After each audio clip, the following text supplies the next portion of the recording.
ঈদের দিন সকালবেলা বের হলাম, নামাজ পড়তে যাচ্ছি। তো নামাজ পড়তে যেতে লেগে দেখছি একটি গরুকে এখন শোয়ানো হবে।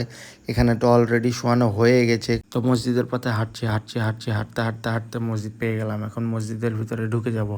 তো মসজিদের সরাসরি ঢুকে যাওয়ার পরে আমি দেখছি ইমাম সাহেব খুতবা দিচ্ছে। তো আমাদের সমাজের একটা ঘটনা তুলে ধরি। ঘটনা হচ্ছে গত 2 বছর যাবৎ ঈদগাহ ময়দানে নামাজ পড়াচ্ছে না। জানি না এটা সমাজের যারা দায়িত্বে আছে তাদের গাফেলতি নাকি ইচ্ছাকৃতভাবে, আমি বুঝতে পারছি না। আমার এটাই প্রচন্ড মেজাজ খারাপ হয়। তো নামাজ শেষ করে বাড়ির সামনে এসে দেখছি একটি ছাগলের বাচ্চা ঘুরে বেড়াচ্ছে। তা মনে মনে বলছি, চান্দু তুমি বড় হও, তোমাকেও শোয়াবে। এবছর আমাদের কোরবানি পাশের এলাকায় দেওয়া হচ্ছে, একটু দূরে। তো আমি যাব ওখানে, তো গাড়িটা রেডি করে নিচ্ছি। এখানে আমি দাঁড়িয়ে দাঁড়িয়ে অপেক্ষা করছি, কারণ আমার ভাই বোন নাকি আমার সাথে যাবে। তো আমাকে দাঁড়াতে বললো, তো আমি বললাম তাড়াতাড়ি বের হয়ে আই। তো 3 জন বাইকে করে রওনা দিয়ে দিয়েছি। এখন রাস্তায় আছি, খুবই কাছে, দূরে বলতে অতটা দূরে না, পাশের এলাকায় আর কি। তো ওখানে চলে আসলাম আমরা। এখন চলে এসে দেখছি গরু অলরেডি জবাই দেওয়া হয়ে গেছে।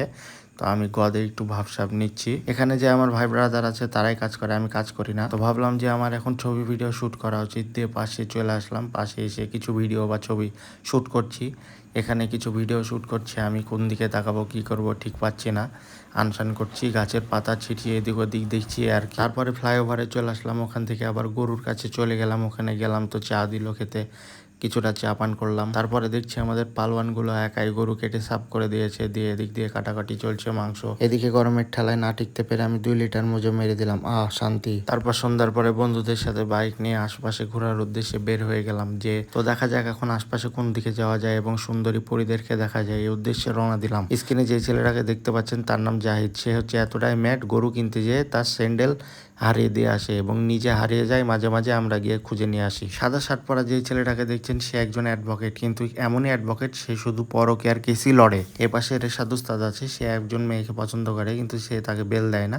তারপরেও সে চেষ্টায় আছে, দেখা যাক এখন সে তাকে পটাতে পারি কি না। উস্তাদ, শুভকামনা। তারপরে চলে আসলাম রাজশাহী সিএনবির মোড়ে। এখানে আসলে শুধু জোড়া জোড়া দেখা যায়।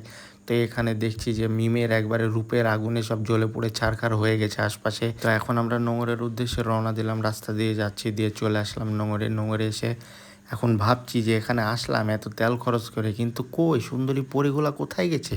কোরবানি ঈদ বলে কি তারা নারী ভুড়ি পরিষ্কার করছে? ওমা, পাশে আবার দেখছি মিমের ডিমের রূপের আগুনে এগুলো গাছ মাছ সব পুড়ে গেছে। তো সব ফর্মালিটি শেষ করে এখন বাসার উদ্দেশ্যে রওনা দিচ্ছি।